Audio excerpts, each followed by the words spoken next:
Sahabat Mustopo, di tempat Anda berada, terima kasih tetap setia bersama kami. Jangan lupa untuk subscribe, like, dan komen channel Mustopo di YouTube ya. Kita akan melanjutkan bincang-bincang dengan Kang Asep. Beliau adalah Wakil Ketua Umum Pemuda ISMI. Kang Asep, ini di 2045 itu kan Indonesia berusia 100 tahun ya, di mana diasumsikan pada saat itu sebagai kondisi emas ya, atau generasi emas, karena kita bonus demografi. Tapi sebenarnya generasi emas ini yang dimaksud seperti apa menurut Anda ini? Ya, generasi emas itu, jadi bagaimana kita mempersiapkan generasi yang memang bukan hanya menguasai keilmuan, tapi juga bisa mengaplikasikannya, bukan hanya memahami katakanlah sains, teknologi dan sebagainya, tapi dia juga bisa menjadikan itu berkarya dengan itu. Kan kata kunci dari generasi emas itu adalah produktivitas.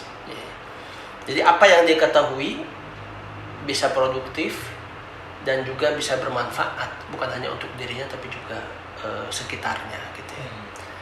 Makanya dalam visi 2045 ini ada yang namanya pilar pembangunan ataupun pemerataan ekonomi gitu ya.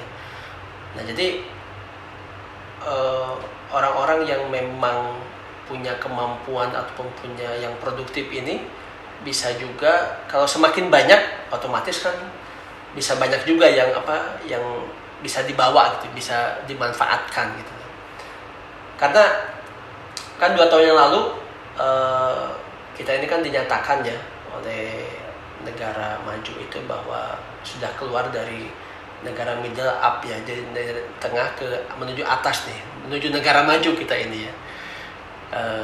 Meskipun GDP kita masih di bawah Malaysia kita katakanlah ya, tapi ini menandakan bahwa perekonomian Indonesia ini digerakkan oleh orang-orang yang punya penghasilan 200 sampai 500 juta per bulan itu. Ini meningkat. Orang-orang yang punya penghasilan itu meningkat. Nah, ketika menuju visi 200 juta per bulan. 200 juta per bulan. 200 juta sampai 500 juta per bulan. Nah ini menandakan meskipun kemarin kita dihajar Covid ya. Ini kan kita keluar dari zona miskin katakanlah menuju menengah ke atas itu sebelum Covid. Nah, pada saat Covid itu kita memang turun tapi tidak terlalu turun banget dah, dalam artian kita masih bisa bangkit, artinya orang-orang yang berpenghasilan itu masih bisa menggerakkan. Nah, menuju 2045 ini tentu perlu ya kita memperbanyak ya, masyarakat atau pemuda khususnya yang memiliki produktivitas dan juga punya kemampuan lebih, bukan hanya berkarya tapi juga berbagi. Tentunya produktivitas yang positif ya. Positif tentunya, betul. Mungkin ada hal-hal lain yang harus diperhatikan oleh pemuda Indonesia, bagaimana supaya produktivitas yang positif ini benar-benar on the track gitu. Karena kan pada kenyataannya walaupun digaungkan ini positif, ternyata banyak juga yang melenceng gitu. Menurut Anda seperti apa yang harus dilakukan? Nah, ini kaitannya dengan banyak juga ya, dan kalau harus paham juga, selain peluang harus paham juga ancaman kan gitu ya. Pemuda ini harus paham juga threat-nya, tantangannya dan ancamannya. Terutama ketika kita berbicara kalau tadi kan pemerataan ekonomi, kalau yang kedua ini lebih kepada bagaimana membuat suatu ikhtiar itu atau yang namanya pembangunan itu berkelanjutan, itu penting. Nah, itu yang kadang-kadang mempertahankan itu lebih sulit. Istiqomah itu susah gitu ya. Itu istiqomah itu susah. Nah ini tantangan buat para pemuda ya. Bagaimana dia selalu stabil, istiqomah di tengah arus modernisasi, globalisasi, godaan-godaan gitu ya.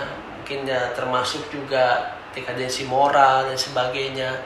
Dan ini merusak tatanan pemuda gitu kan. Dan sengaja mungkin bagi beberapa oknum dalam tanda kutip yang mengambil keuntungan ya, itu terus dilakukan juga gitu. Contohnya apa itu, tuh? Contohnya? seiring Narkotika dengan paling ya? ya itu pasti narkotika, pergaulan bebas gitu ya, pornografi. Artinya seiring dengan kemajuan yang dia miliki, sebesar itu juga angin yang akan terhembus yang akan mencoba menggoyang dia gitu kan. Artinya akarnya harus kuat ya. Akarnya harus kuat. Kembali ke keluarga.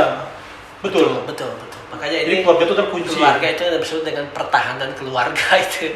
Makanya konsep pertahanan ini ya, itu tidak hanya dalam konteks negara gitu ya, tapi pertahanan keluarga juga menjadi sesuatu yang penting. Nah ini kembali ke keluarga ya.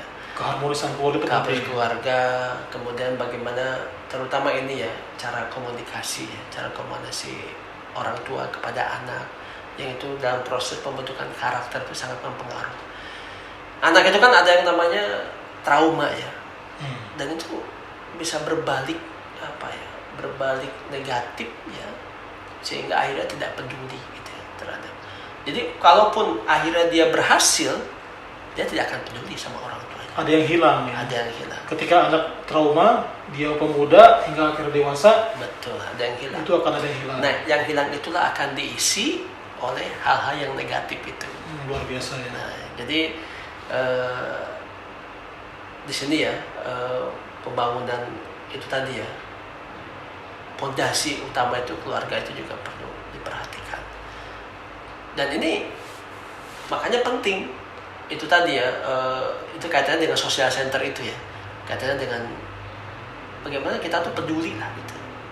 Kita juga bukan hanya peduli sama keluarga kita, tapi sama tetangga kita juga perlu. Makanya dalam agama itu sudah luar biasa bagaimana kita memuliakan tetangga, itu juga menjadi bagian hak atau menjadi hal yang katakanlah menjadi fardu buat kita gitu, memperhatikan itu.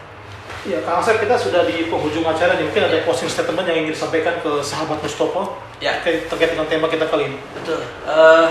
Sahabat Mustopo yang luar biasa ya, menghadapi 2045 ya, tentu kita harus terus mempersiapkan diri dengan menambah kompetensi, menambah atau meningkatkan kualitas diri ya, bukan hanya hard skill tapi juga soft skill, bukan hanya keilmuan dalam artian yang bisa kita manfaatkan untuk produktivitas, tapi juga keilmuan yang bisa kita manfaatkan untuk komunikasi ya, ataupun keilmuan bagaimana kita mengkomunikasikan dan mempertemukan, menghubungkan antar individu dan juga antar kelompok. Tetap semangat untuk sahabat-sahabat Mustopo. Luar biasa. Terima kasih Kang Asep sudah menemani di program ini. Iya. Sahabat Mustopo, kita sudah di penghujung acara. Terima kasih Anda tetap setia bersama kami. Tetap terus untuk menyaksikan video-video yang kami produksi di channel YouTube Mustopo TV. Sampai jumpa. Assalamualaikum warahmatullahi wabarakatuh.